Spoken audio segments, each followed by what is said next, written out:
un scoop pour vous. Penalty sur Ronny Lopez à la 151e. Vous demandez pourquoi on n'est pas revenu sur la VAR, mais la VAR ne fonctionnait pas. Le Colombien qui a pris le dessus, il a réussi son dribble. Falcao, oui, il est mort. Ce soir, je vais dire tout haut ce que tout le monde pense tout bas. Radio Diagonale, la web radio 100% rouge-blanche. Eh bien bonjour, bonsoir à toutes et tous, on se retrouve pour ce troisième et dernière gazette du Mercato estival, une gazette bilan, et avec moi pour parler de tout ça, il y aura Damien. Salut Damien. Salut à tous, salut Rob. Voilà, on profite, en plus ça tombe bien avec la trêve internationale, là on enregistre devant le match des Bleus, en tout cas pour ma part, devant le match. Il est derrière aussi, enfin c'est la pub. Mais c'est la mi-temps et Tchouaméni devrait faire son entrée, alors peut-être pas à la mi-temps, mais en tout cas certainement assez vite en deuxième mi-temps, vu que Verretou a eu un carton jaune. Donc on verra ce que ça va donner, cette première cape.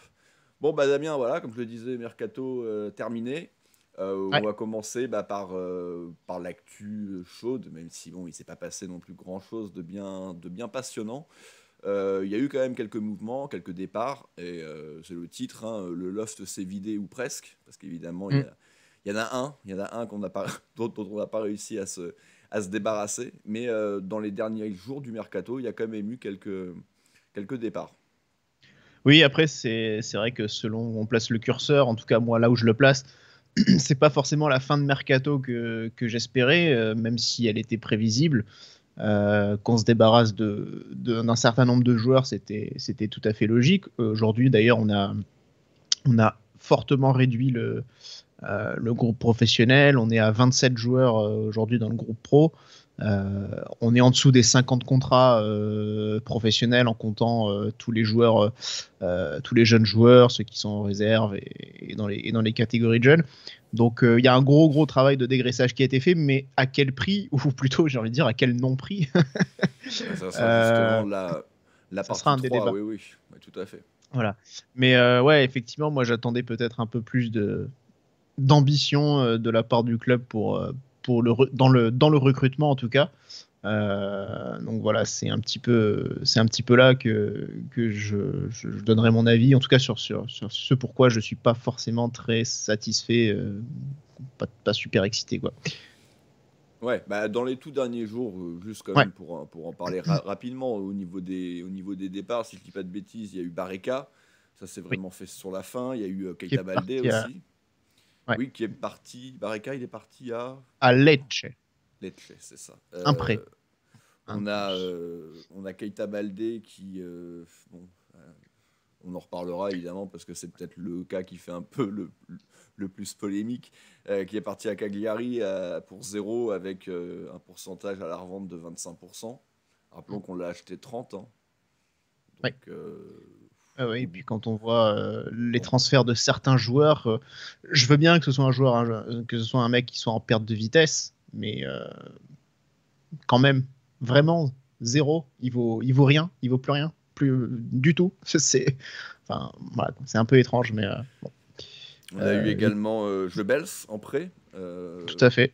Au FC Nantes. Au FC Nantes, donc on aura l'occasion de le voir évoluer cette année, ou pas. Bah oui, c'est ça.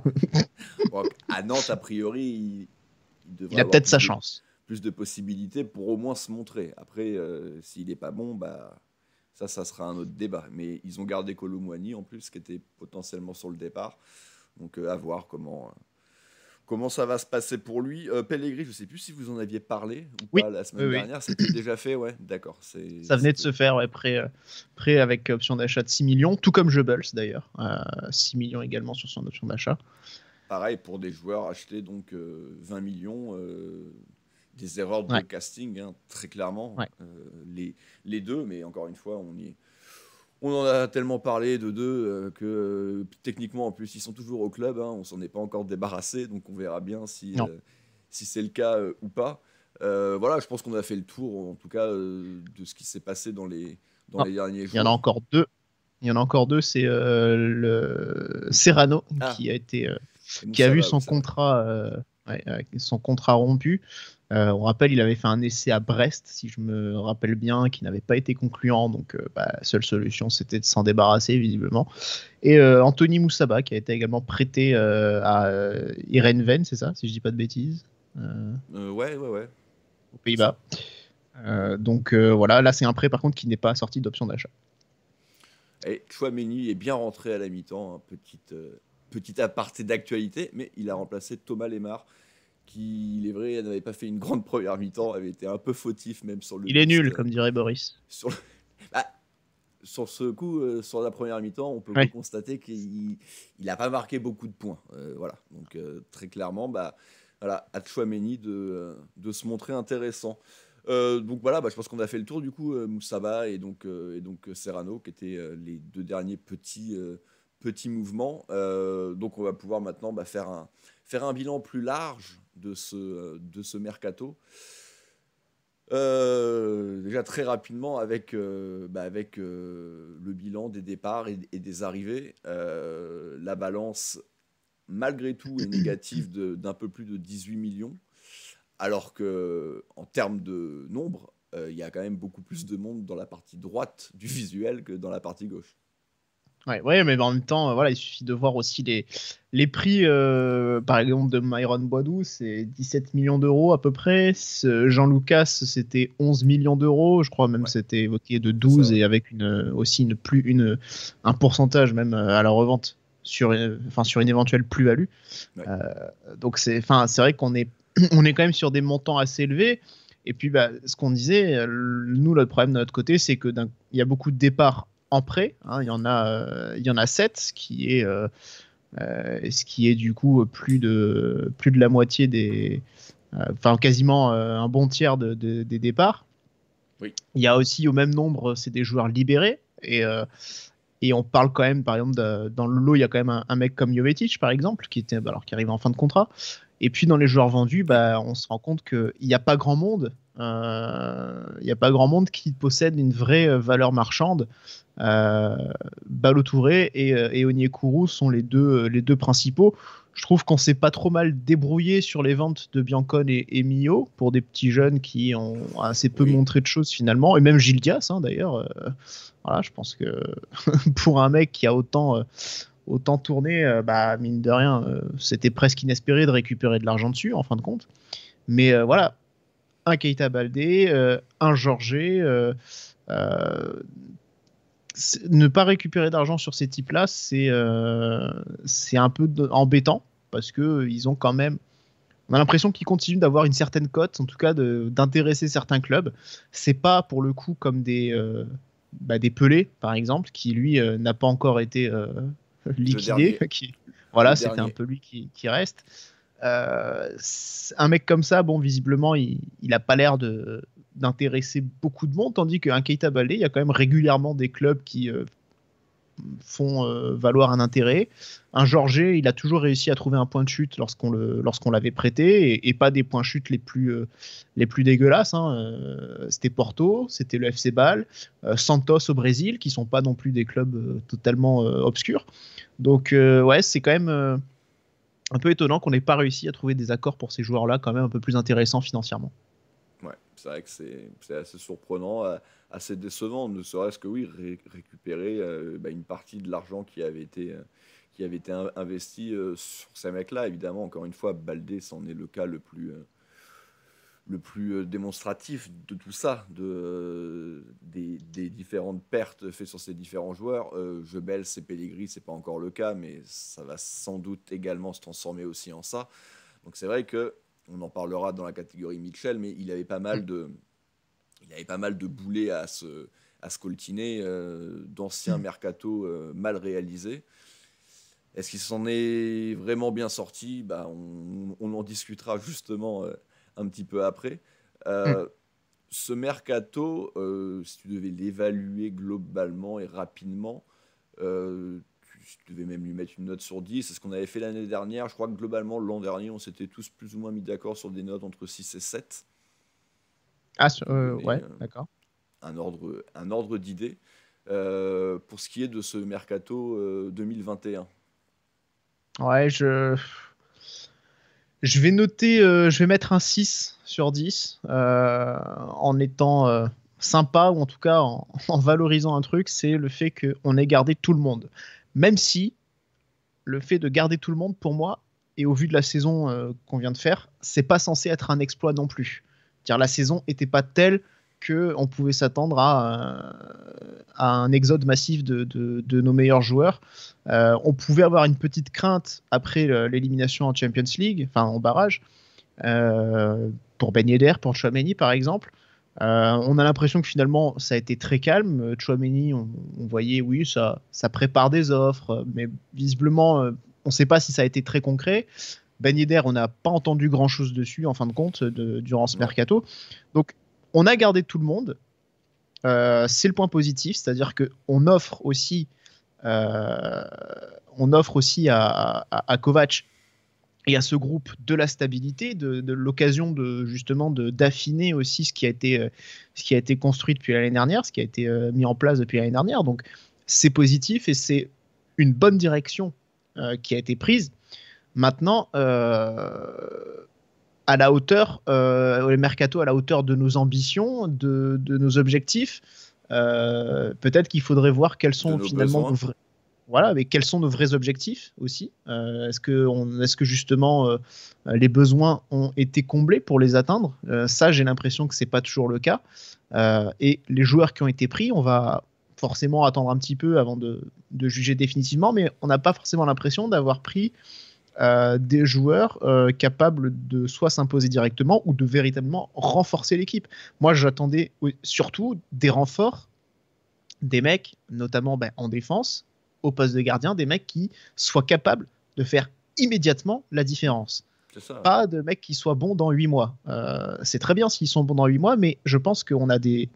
En tout cas, moi, j'ai des objectifs pour le club. Peut-être que c'est pas les mêmes. Je sais pas, on n'est peut-être pas sur la même ligne à ce niveau-là, mais moi, j'ai des ambitions un peu plus élevées pour mon club, c'est d'avoir quand même gagné des trophées et bien figurer sur la scène européenne et française. Et accessoirement, on s'était aussi allé en Ligue des Champions. Hein, voilà. On aurait eu besoin, je pense, de renforts pour pouvoir parvenir à ça. Malheureusement, j'ai l'impression que les joueurs qu'on a pris ne sont pas des joueurs qui vont tout de suite nous apporter et s'imposer dans ce groupe. Ouais, moi j'étais un peu plus sévère, j'ai mis 5 du coup, je crois que j'avais mis mieux du coup l'année dernière, déjà en pointant du doigt qu'on avait quand même repoussé pas mal le problème pour pas mal de joueurs. Et donc en fait ces 5 points ils sont tout simplement parce qu'on a gardé le groupe. En effet, à l'exception de Jovetic qu'on n'a pas voulu prolonger et qu'on a donc laissé libre. Ça c'est un très bon point qu'on ait gardé tout le monde. Encore une fois, on pouvait avoir peur pour un Tchouaméni, c'était même celui pour lequel on avait le plus peur, hein, évidemment. Et même après la non-qualif en Ligue des Champions, on pouvait se demander si pendant ces quelques jours il n'allait pas se passer des trucs. Il ne s'est rien passé, donc de ce côté-là, il n'y a rien à dire. Par contre, ouais, voilà, encore une fois, pour moi, les besoins n'ont pas été résolus. Le poste de gardien de but, moi, je voulais un vrai nom. Quitte à prendre un mec qu'on n'allait pas pouvoir trop voir cette année, hein, comme Onana, entre suspension jusqu'au mois de novembre et Cannes au mois de janvier, on l'aurait certainement pas vu beaucoup, mais on aurait pu au moins se dire qu'on prend quelqu'un pour les années à venir. La défense centrale n'a pas été renforcée. Moi, quand j'ai vu Boateng signer, donc avant-hier pour vous, hier pour nous à Lyon, j'étais dégoûté parce que c'était exactement le joueur que je voulais faire. Après, on verra bien. Ça va peut-être bien se passer pour lui ou mal se passer pour lui et il ne faudra pas forcément tirer des conclusions chez nous. C'est pas le même environnement, c'est pas le même coach. Pas parce qu'il fonctionne bien là-bas qu'il aurait fonctionné chez nous et inversement. Quand même envie de croire qu'un mec qui était toujours titulaire il n'y a pas si longtemps que ça dans le club champion d'Europe, qui a été un des plus constants du Bayern de l'année dernière, bon, 32 ans c'est loin d'être vieux, donc voilà, moi j'aurais bien fait ce coup un petit peu à la Carvalho. Et, j'allais dire à la Fabregas. Non, justement, Fabregas, il était déjà un petit peu sur la rotule. Hein, c'est vrai qu'on en parlait, alors peut-être qu'il est peut-être pas cramé, hein, c'est vrai que moi, j'ai toujours une petite crainte, comme on en parlait entre nous hier, j'ai toujours une petite crainte avec des joueurs des vieilles gloires internationales de savoir exactement où est-ce qu'ils en sont, est-ce qu'ils ont le même niveau, est-ce qu'ils auront la même motivation aussi pour rester à ce niveau-là, parce que ça compte aussi. Mais c'est vrai que, bon, d'après Boris, visiblement, ça avait l'air aussi de tenir encore très bien la route. Il a été très bon. Hein. Ouais, je te crois. Je t'avoue que j'ai pas du tout suivi, donc j'ai pas du tout d'avis sur la question. C'est plus un ressenti que j'ai en fait sur ce genre de cas. Et il a que peut-être 32 que ans, hein, faut quand même le rappeler. Et peut-être qu'on a eu. Il est loin d'être Ouais, vieux. ouais. Hein. Non, mais je veux dire, un Fabregas, il arrive chez nous, il a 32 ans aussi, je crois. Oui, et c'est vrai que. Il n'était pas dans le même état. Non, tu peux pas comparer. je suis d'accord. Après, il est peut-être, il est possible qu'on ait été échaudé par le cas Fabregas, de devoir payer un mec une blinde qui ne rende pas totalement service et ni satisfaction, et qu'on se traîne un peu comme un boulet à 600K par mois. Peut-être qu'on n'a pas voulu. Maintenant, je me dis quand même une chose, c'est que moi, je suis là, je donne mon avis, mais j'en sais rien parce que Boateng, je l'ai pas vu jouer depuis. Voilà, je l'ai pas vu jouer au fait tout court. Mais on est censé avoir des mecs dont c'est le boulot, donc de savoir d'évaluer si le mec est encore capable de performer à haut niveau. Après, Boateng, faut pas non plus, on va pas rester sur lui. C'est pas Boateng en tant que tel, mais c'est ce profil-là. En tout cas, on n'est pas allé le chercher. Visiblement, on compte sur Maripane. Ou Sidibé qui au final devient un joueur d'expérience malgré tout les années passant. D'ailleurs il est en train de rentrer là sur le terrain. C'est un des seuls vraiment qui a malheureusement il n'a pas été appelé, ouais. Mais d'ailleurs il aurait pu faire du bien parce que Koundé vient de se faire expulser, hein. Donc c'est Léo Dubois qui est rentré, c'est pas voilà, bref. Sidibé aurait eu complètement sa place. Mais donc ouais, voilà, moi j'aurais aimé ça et du coup c'est pas arrivé, mais j'en avais déjà parlé lors de la première gazette. Et puis le dernier truc aussi qui me fait pas rajouter de points, c'est que sur les départs, c'est pas extraordinaire non plus en fait.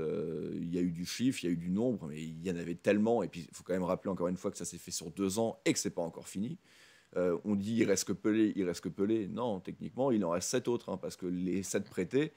Alors on va laisser le bénéfice du doute à Moussaba, j'y crois pas trop, mais tous les autres. Et à Benjamin Lecomte. Non, justement, tous les autres, on sait très bien qu'on a envie de. On les a déjà vus, on sait ce que ça vaut, et puis c'est pas du tout l'avenir du club. Même les 2 ingénieurs, on pourra plus parler d'eux. C'est tellement terrible. Et on leur souhaite tout le bonheur du monde, hein. On leur souhaite surtout d'arrêter de se blesser. Mais ils sont plus du tout dans le c'est Sinsemilia, oui. Mais par contre ils sont plus du tout dans le projet du club. Donc encore une fois c'est reporter le problème, et puis après on va en parler dans pas longtemps dans le point 3. C'est sur ceux par contre qu'on a vendus, on a très très mal vendu. Ouais. Ça, par contre je reste persuadé. Alors ouais, si on attaque le point 3 là maintenant, j'ai quand même envie de poser une question, parce que là la personne qui est vraiment un peu dans le viseur, c'est Paul Mitchell, le directeur sportif. On dit, on était prévenu entre guillemets déjà depuis 1 an.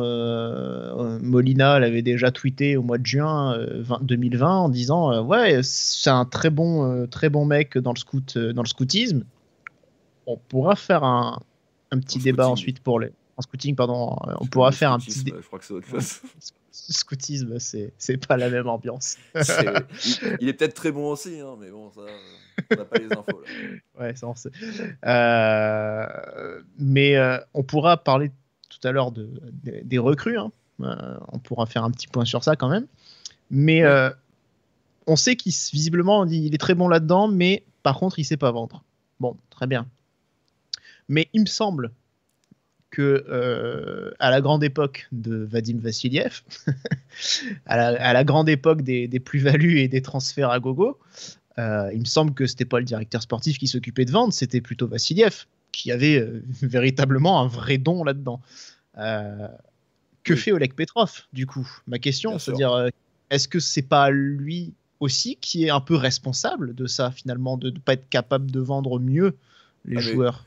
Les torches sont certainement partagées. J'ai même envie de rajouter, tous ces joueurs-là, ils ont des agents. Tous les agents, ils ont intérêt à qu'il y ait des transferts pour avoir leur petite commission. Donc eux aussi, ils ont des agents. Baldé, il est mauvais son agent. Je pensais qu'il avait un gros agent, ce mec-là, moi. Donc, c'est le pizzaiolo ou c'est non?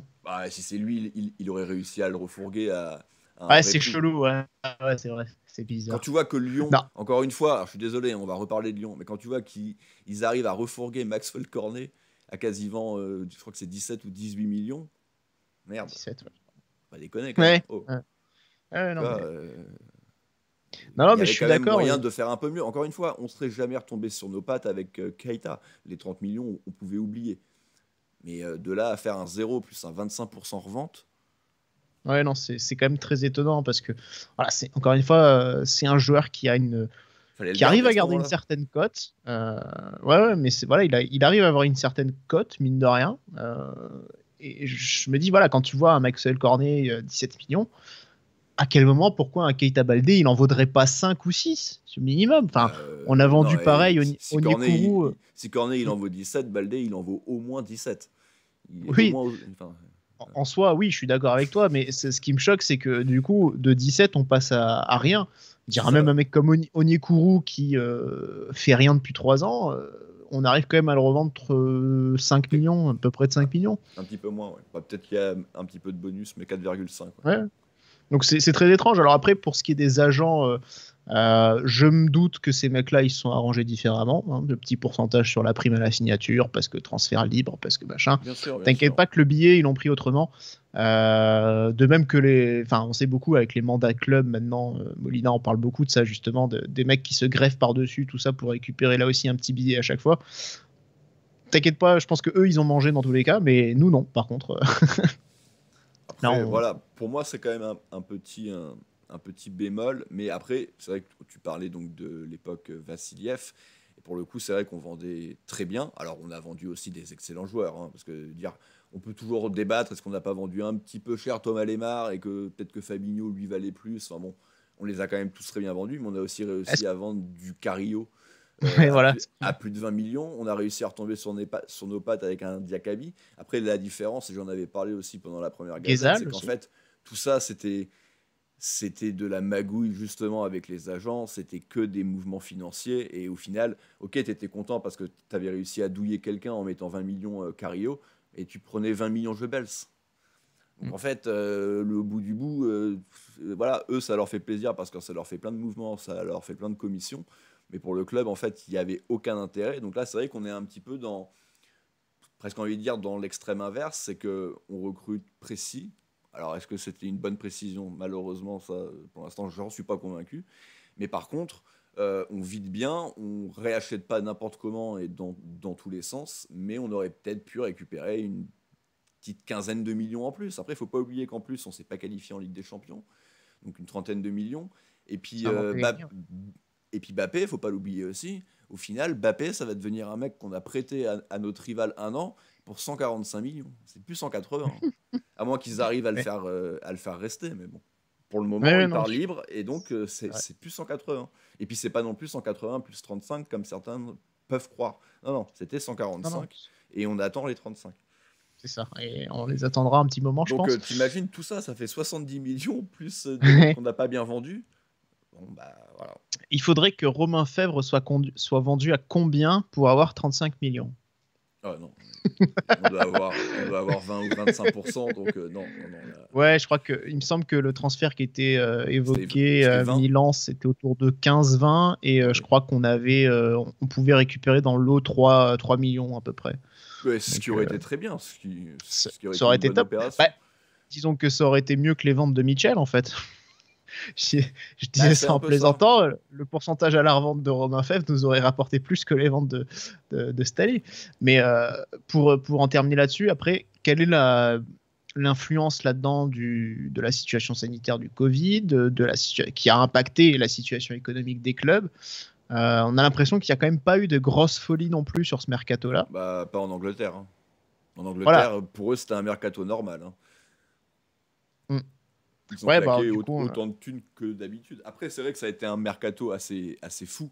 Et peut-être qu'on a le club qui représente le mieux ça dans le championnat de France avec Paris. Mais c'est vrai qu'à l'exception d'Hakimi, en fait, c'était que des fins de contrat. oui, c'est ça, il y a aussi beaucoup de joueurs là qui qu'ils ont arrivent. fait un mec comme Messi, un mec comme Ramos, qui sont deux des plus grandes légendes de ces 20 dernières années. Ils les ont fait, alors gratuits entre guillemets, toujours avec des. Parce que, évidemment, en prime à la signature, et puis le salaire, c'est loin d'être gratuit. Mais il n'y a pas eu de transfert à proprement parler. Donc oui, c'est vrai que on a peut-être aussi un petit peu pâti de ça, mais encore une fois, il n'y avait pas moyen de récupérer ce qu'on avait investi.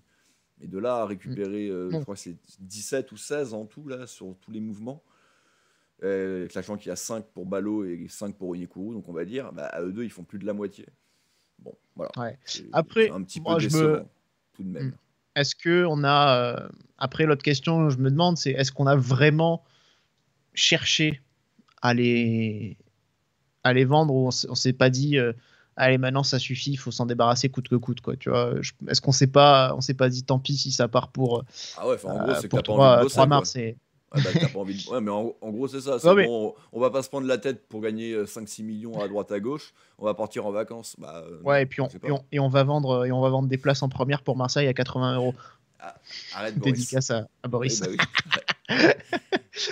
Mais bon, du coup, non, mais je me dis, est-ce que finalement, il n'y a pas là aussi encore un héritage, la fin de l'époque Vadim qui est catastrophique et qu'on se trimballe depuis 3 ans, C'est vrai, c'est vrai. dont personne ne veut. Et est-ce que finalement, on n'a pas choisi aussi un peu la facilité en se disant, bah ça y est, maintenant là, il faut aussi qu'on liquide tout ça et tant pis si on gagne rien dessus parce que peut-être qu'il y a une fatigue aussi à voir ces mecs-là rester, à s'occuper, à gérer aussi ces mecs-là, quoi, parce que, enfin, à s'occuper des cas de ces types-là, quoi. Ça fait de la paperasse, ça fait des heures en plus quand même s'ils sont prêtés. Ouais. Donc c'est vrai que je me dis, est-ce que là, voilà, on cherche pas la simplicité aussi, on se dit, allez, c'est bon, ça dégage, on veut plus te voir, quoi, plus simplement. On s'est débarrassé des 2 tiers à peu près. Si tu additionnes transfert et joueurs libérés, il nous en reste 7. Enfin, plus 1. On va quand même faire une petite dédicace pour Pelé qu'on n'a pas réussi à refourguer. Lui, pour le coup, tu vois, tout à l'heure, je parlais des magouilles. Très clairement, Pelé en est une illustration extraordinaire. Que ce mec-là, on nous l'a refourgué pour, je sais plus, 10 ou 12 millions. Enfin, c'est extraordinaire. Oui. J'ai également aussi envie de rajouter quand même, parce qu'il faut en parler. On en avait peut-être parlé, tu aimes bien, mais Jean-Eudes Aoulou, pour le coup, Strasbourg, eux, ce qu'ils font avec Aoulou, c'est une masterclass depuis 4 ans. Ils nous l'ont vendu 8 millions. Et ça fait 2 saisons là qu'on va leur prêter. En plus, je crois qu'il n'a pas été mauvais l'an dernier, et c'est pour ça qu'ils le gardent d'ailleurs. Mais on doit payer la moitié du salaire. Ils nous ont mis une masterclass là quand même. Ça me fait penser, tu me parles de Pelé justement, qui ressemble beaucoup à des manœuvres un peu, voilà, des mouvements financiers justement bizarre. pour arroser un peu. C'est vrai, on sait que voilà, avec Vassiliev, c'était aussi la fête aux agents. Mais on sait aussi qu'avec quelqu'un comme Petrov, pour le coup, lui, le mec est complètement intègre et ne trempe absolument pas dans ça. En tout cas, c'est ce qu'on peut lire. Est-ce que à quel point ça, là aussi, ça nous dessert pas finalement, le fait que ce soit quelqu'un qui n'arrose personne, qui fait que justement, dans l'autre sens, ben, on lui fait pas de cadeau et donc voilà, on facilite pas certains mouvements aussi, tu vois, pour quand on en a besoin. Tu vois, c'est aussi une piste qu'on peut aussi envisager. Peut-être. Après, depuis qu'il est là, malgré tout, on le dit, on est en balance déficitaire de 18 millions. On a quand même recruté pour plus de 30 millions. Depuis qu'il est arrivé, il y a eu d'autres arrivées. Donc, on a quand même dépensé de l'argent. Il dépense de l'argent. Ah non, c'est sûr. Il y a juste beaucoup moins de mouvements. Et voilà, moi, c'est le seul truc. Voilà, j'aurais aimé quand même qu'on fasse un petit peu mieux et qu'on s'en débarrasse pas aussi facilement. Et les 7 qui restent, enfin les 8, c'est vrai que Pelé, je l'oublie du coup. Ben, j'espère qu'on arrivera à s'en sortir un petit peu mieux. Bon, je pense que pour Pelé, c'est déjà mal barré, mais bon. Qu'on arrivera quand même à récupérer sur le compte, par exemple, un petit truc, quoi. Pas que ça soit on vous le file. Le compte, même s'il n'a pas été bon chez nous, merde, ça reste un gardien avec une cote. Il est quand même à Atlético. Alors évidemment qu'il est remplaçant et qu'à part si Oblak a un pépin, il jouera que la Coupe du Roi. Mais c'est déjà pas mal. Donc voilà, j'espère qu'on récupérera un petit peu plus. Bon, je pense qu'on a fait le tour sur les départs et c'était le vrai cas, enfin le vrai truc qui fait que Paul Mitchell, le bilan n'est pas parfait. Par contre, il y a eu des arrivées et tu voulais justement faire le bilan de ces arrivées. Elles sont peu nombreuses, comme je le disais. Mais est-ce qu'elles sont aussi bien ciblées ? Ça, c'est un autre problème. Pour l'instant, de ce qu'on en a vu, ça fait un peu peur. Il reste beaucoup de temps. Bon, Jean-Lucas, c'est pas si mal que ça. Mais les 3 autres, il y en a 2, c'est pas bon. Et le dernier devant, On a l'impression qu'il y a un petit jeune Isidore qui lui est passé devant. Donc, à voir. Ouais, mais c'est surtout, même, j'étends un petit peu ça aussi à un autre joueur, par exemple, Crépin Diatta. Par exemple. C'est vrai que c'était le mercato d'hiver, donc c'est pas voilà. vieux. Oui. Et on est clairement sur un joueur qui ne donne pas du tout satisfaction. Alors, Caio Henrique, c'est bien. Ça, pour le coup, c'est quand même une bonne pioche, hein, il faut le dire. Très bien. Mais c'est vrai que... Volland aussi. Volland, c'est bien. Je pense que Volland, c'était quand même valeur sûre aussi. Mais effectivement, parlons d'Alexander Nubel. Alors, je pense que les profils, globalement, ont été assez... Enfin, en tout cas, les postes où il y avait besoin avaient été identifiés. Un milieu de terrain pour justement entrer dans la rotation, ça a été fait avec Jean Lucas. Un gardien, ça a été fait avec Nubel. On n'a pas le défenseur central, mais moi, c'est un gros problème quand même. Mais bon, ça, c'est un gros problème, mais j'ai l'impression que voilà, on a. Non, on croit. Je me dis que si on n'y est pas, voilà, c'est ça. Je me dis si on n'y est pas allé, c'est que Kovac en est satisfait. Et puis on a quand même une solution un peu offensive avec Jacob pour faire tourner, et Boadou aussi qui est là pour compenser le départ de Jovetic. Donc techniquement, enfin numériquement, on a quand même comblé là où il y avait peut-être besoin, sauf la défense centrale. Maintenant, la question aussi, c'est de savoir si en termes de niveau des joueurs, est-ce qu'on a pris les bonnes personnes, est-ce qu'on a fait les bons choix, ça c'est encore autre chose. Et comme tu dis, effectivement, pour le moment, il y en a 4 sur 5 qui donnent pas vraiment satisfaction. En tout cas, ce qui est sûr, c'est que on a un petit peu étoffé l'effectif en qualité, je pense, malgré tout. On va voir ce qu'ils vont donner, mais je pense quand même que c'est un petit peu mieux. Je pense que Jacob, ça va devenir meilleur que Ballo-Touré, par exemple. Boadou, pas meilleur que Jovetic, c'est compliqué évidemment, mais peut-être un peu plus sûr en termes de blessures, hein, je parle.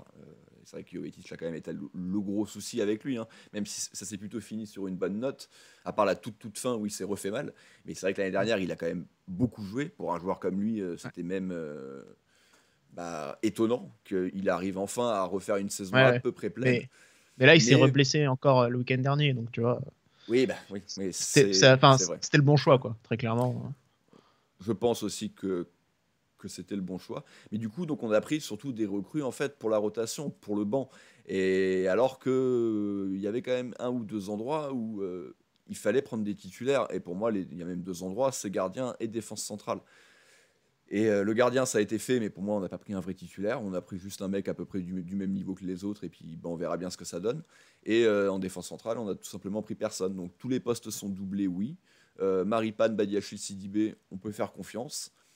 Encore que, il y a quand même encore quelques conneries. Et même Sidibé, que j'adore, on sait très bien qu'il va nous faire quelques dingueries dans la saison. Après, s'il est bon à côté, ça ira, mais il va falloir faire attention à ça. Et derrière, Disasi, la fameuse passe décisive. Pavlovic, il y a une hype pendant un match, et puis le match d'après, tout le monde a baissé la tête et fait merde, pourquoi j'ai fait un tweet en disant qu'on n'avait pas besoin de. Voilà. Et le dernier, c'est Marcelin, qui donc est là. Lui, il n'a pas été reprêté. D'ailleurs, ce sera notre dernier point, sur le cercle. Et par contre, là, on n'en sait rien, donc je trouve que c'est un petit peu light. On va jouer beaucoup, on va jouer tous les 3 jours. Kovac a quand même un jeu, alors c'est pas Sampaoli peut-être, mais c'est quand même un jeu qui demande pas mal d'énergie malgré tout. On presse assez haut, on aime plutôt avoir la possession. Globalement, d'ailleurs, on a la possession, ça ne sera pas le cas contre quelques équipes du championnat. Paris, évidemment, mais même d'autres, peut-être sur une ou deux rencontres. Donc c'est pour ça, voilà, Je me dis, quand même dans la gestion d'un effectif... Ce qui est parfait, c'est qu'on a gardé tout le monde. Ça, par contre, il faut le dire et le redire. Ça, c'est exceptionnel. Il n'y a rien à dire. Mais j'aurais aimé un petit peu plus.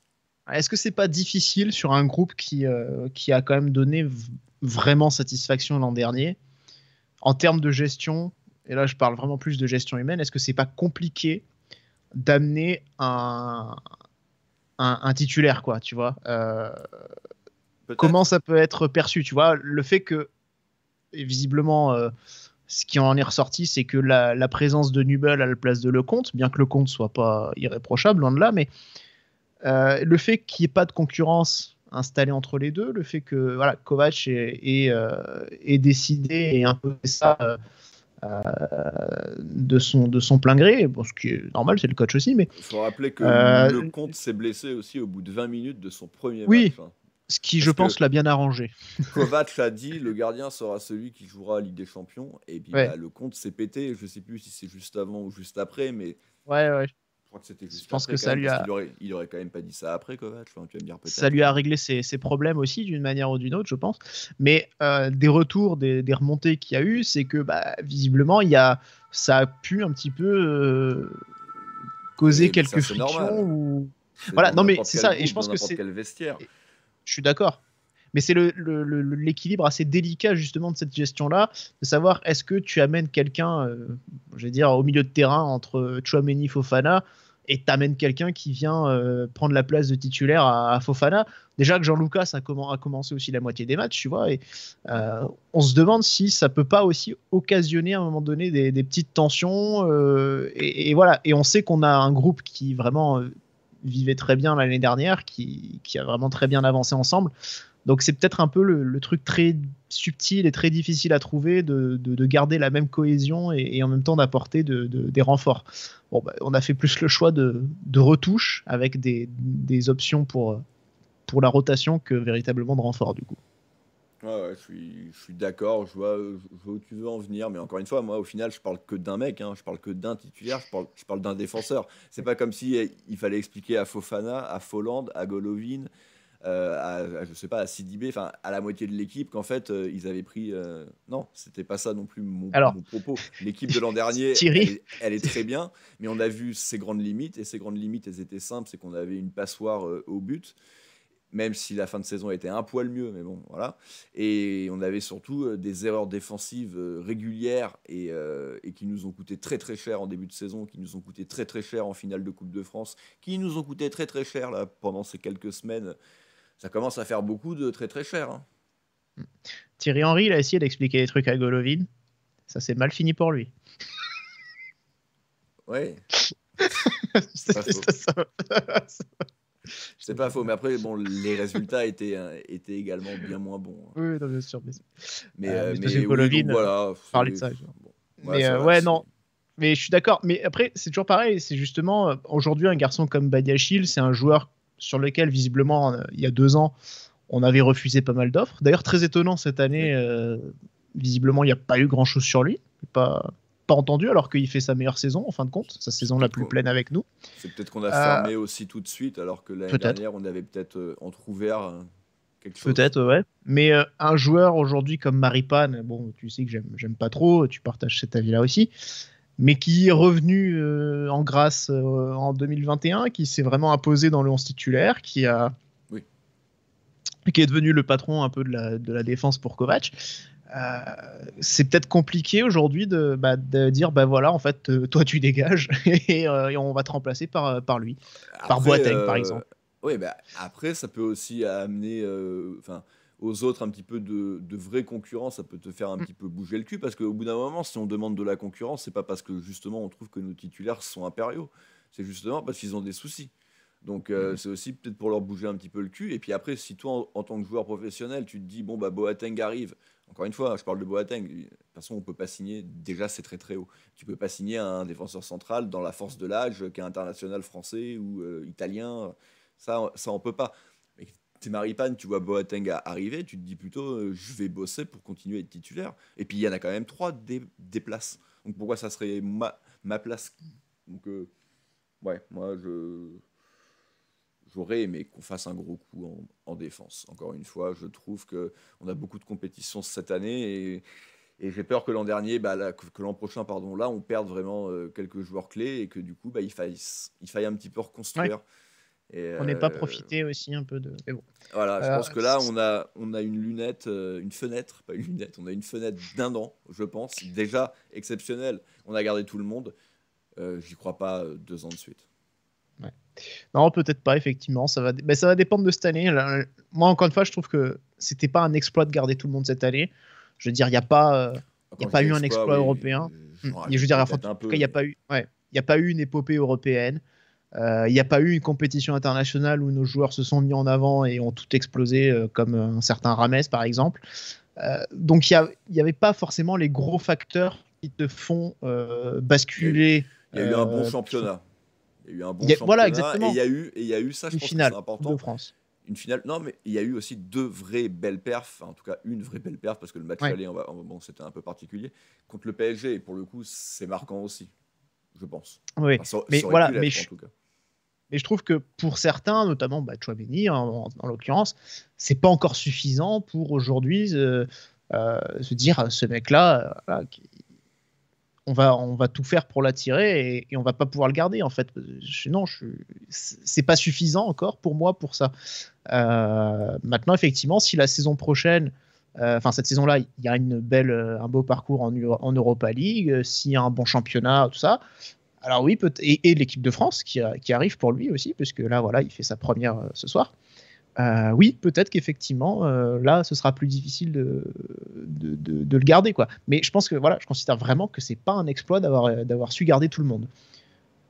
D'accord. Bon, exploit, c'est peut-être un petit peu exagéré, mais c'est dans le sens où en fait, j'y croyais pas. Je pensais vraiment qu'on allait perdre quelques éléments quand même. Qu'on aurait préféré garder. Même un Ben Yedder, je n'étais pas forcément convaincu qu'on le garde. Mais en l'occurrence, ça a été le cas. Hein. Et c'est vrai qu'il n'y a pas eu non plus 150 000 rumeurs. Donc est-ce que c'est parce qu'il n'y a vraiment eu aucune offre? J'ai quand même du mal à y croire, parce qu'on a parlé de Badiachil. Je ne peux pas croire, tu l'as bien dit, que Badiachil, on a eu des propositions à 40 millions il y a un an, alors que quand même, voilà. Et après une saison quand même bien meilleure de sa part, on n'ait rien eu. Je veux bien qu'il y ait eu le Covid, mais techniquement, il y avait déjà le Covid l'année dernière, donc... je suis d'accord. Voilà. Après, je pense juste, pour en terminer là-dessus, je pense à la saison 2002-2003 et celle qui a suivi. Alors, ça a été, il y a eu un autre aspect à prendre en compte, c'était la DNCG et l'interdiction de recrutement. Donc c'est vrai qu'on n'avait pas vraiment pu se renforcer non plus, mais pour terminer, voilà, c'était vraiment l'idée d'amener aussi ce groupe le plus loin possible, sachant que voilà, le groupe était fort. De voir jusqu'où il était capable d'aller et finalement de suivre un chemin commun jusqu'à un certain point. Et je pense que l'idée, à mon avis, est peut-être un peu la même par rapport à ce qui s'est passé l'an dernier. Il y a vraiment un beau groupe, une belle force de groupe qui s'est dégagée. Et je pense que l'idée, c'est peut-être aussi un peu ça, c'est de garder ça et de se dire, voilà, on va essayer de voir jusqu'où on peut monter avec ça, et puis derrière, si ça se passe bien, ça partira, et si ça se passe pas bien, ça partira aussi, peut-être d'ailleurs, on verra.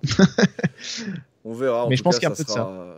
Ça sera le programme de la prochaine émission. Hein. Jeudi prochain, on aura l'émission Prono, donc là, on pourra parler un petit peu plus de ce qu'on souhaite, de ce qu'on voit aussi potentiellement pour la saison à venir.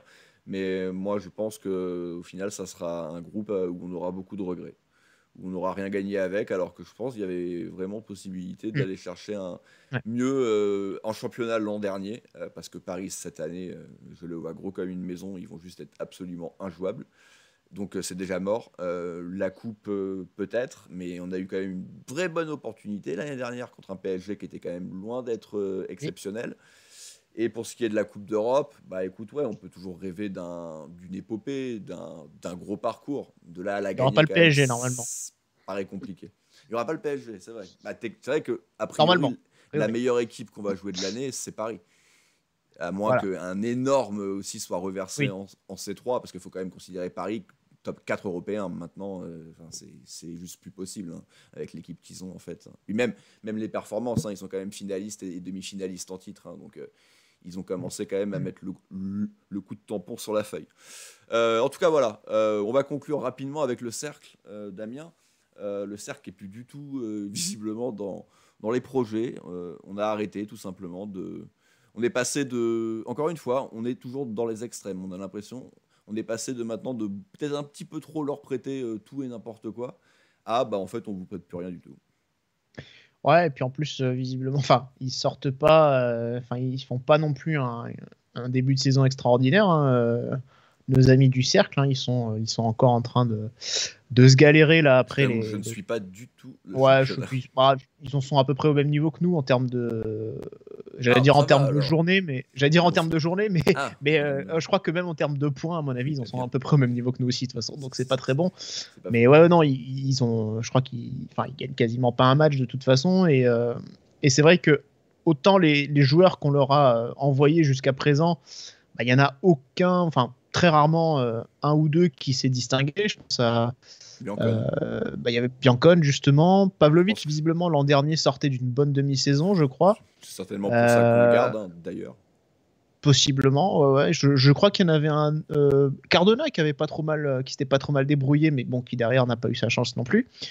Mais il y a eu voilà 2-3 joueurs comme ça sur tout ce qu'on a envoyé là-bas qui a un petit peu émergé, mais ouais, là aujourd'hui on a récupéré un Marcelin qui était l'an dernier. Il y repart pas. On n'en voit personne. Voilà, un Pavlovic, Matsima aussi, dont on parlait d'un prêt en fin de mercato, bon, qui est finalement resté. Pourquoi on n'a pas envoyé Matsima là-bas, par exemple? Isidore. Alors là, on est un peu limité maintenant, mais j'ai cité Marcelin dans les doublures. J'aurais peut-être dû dire Matsima avant. C'est vrai que Marcelin, c'est peut-être le 7e du coup. Oui, clairement. Je pense que Marcelin va pas jouer un match à moins d'avoir trois qui soient absents, quoi, tu vois. Mais voilà, donc c'est un peu étrange. Alors on sait que là aussi c'est Mitchell qui s'en occupe, hein. Il est en charge des deux stratégies sportives des deux clubs, hein. Très clairement. Et c'est voilà, il y va juste pour les gaufres. Il a l'air détente. Il s'occupe pas de vendre, il s'occupe pas du cercle, mais il est sympa.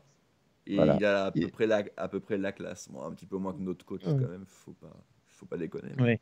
Mais non, mais voilà, c'est assez étonnant. Alors, effectivement, je pense que là aussi, les exemples qu'on a eu par le passé donnent l'impression que c'est un peu aussi une voie de garage, quelque part, le cercle de Bruges, que ça s'est pas amené à progresser véritablement et que les mecs qui vont forcément se galérer. Donc, est-ce que c'est la meilleure expérience qu'on veut leur donner aussi dans le monde professionnel? Je sais pas. Mais je pense que ça peut les endurcir.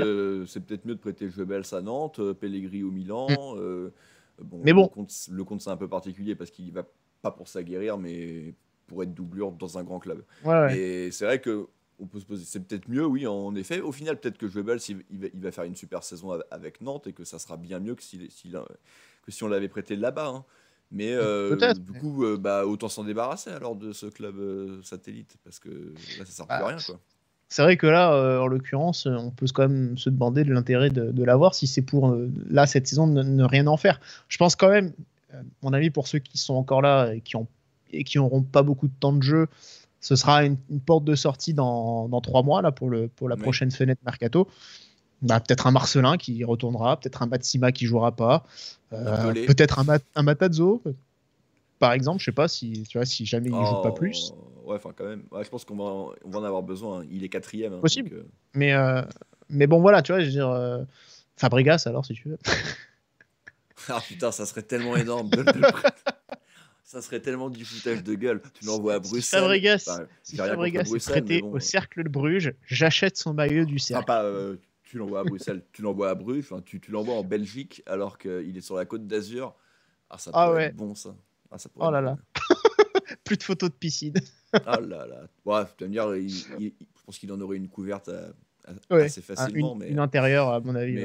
Mais oui, voilà, tu as raison. Il reste encore cette possibilité-là. On verra. Écoute, pour l'instant, c'est vrai que c'est que la première fois qu'on voit ça, donc on va voir ce que ça veut dire. C'était peut-être pas la priorité. Ils ont repoussé ça à l'année prochaine, repartir peut-être sur des meilleures bases, mieux cibler les joueurs qu'on va leur envoyer. Là, encore une fois, si c'était pour leur envoyer Pelé, ça servait à rien. Donc on verra comment ça va se goupiller tout ça. Bon voilà, hein, je pense qu'on a fait le tour, le bilan donc pour ce mercato estival 2021 de l'AS Monaco. On est le 1er septembre, voilà, les contrats sont ficelés, on a l'équipe est faite comme on dit. On a parlé à l'instant de possibles ajustements au cercle au mois de janvier, mais il y aura peut-être également quelques arrivées. Hein. Si ça s'est bien passé en C3, il y aura peut-être l'envie de rajouter 1 ou 2 éléments pour aider. Mais ça sera l'occasion du coup de vous proposer d'autres gazettes au mois de janvier. Sinon pour nous, pour Radio Diagonale, le programme, je vous l'ai dit, c'est l'émission Prono jeudi prochain pour la saison à venir. Et puis après, ça va enchaîner très très vite. Là, les matchs tous les 3 jours, on va en bouffer assez régulièrement là, jusqu'à Noël. Hein. Il y aura certainement une autre trêve internationale. Mais hormis ça, on va énormément jouer. Donc, on vous proposera du coup énormément de débriefs. Voilà. Et puis pour compléter sur l'émission prono, que les gens n'hésitent pas à aller aussi voter sur le formulaire. Donc le formulaire, on pourra le sur Twitter, mais on pourra l'ajouter voilà, comme ça les gens allez voter dans le formulaire pour l'émission. Voilà, je le mettrai dans la description et vous pouvez même carrément commenter vos choix, comme ça là, ça laissera une vraie trace de qui avait dit quoi pour la fin de l'année, pour empêcher et pour éviter les moi je l'avais dit que parce que je tiens à rappeler que j'avais déjà mis Chouchou de Chouameni en début d'année dernière et non pas et pas 3 semaines avant, tu veux dire? Et pas 3 semaines avant en plein mois de février. Bon voilà, en tout cas voilà, on se retrouve donc la semaine prochaine avec cette émission prono. D'ici là, portez-vous bien et dagemunegu. Et bisous.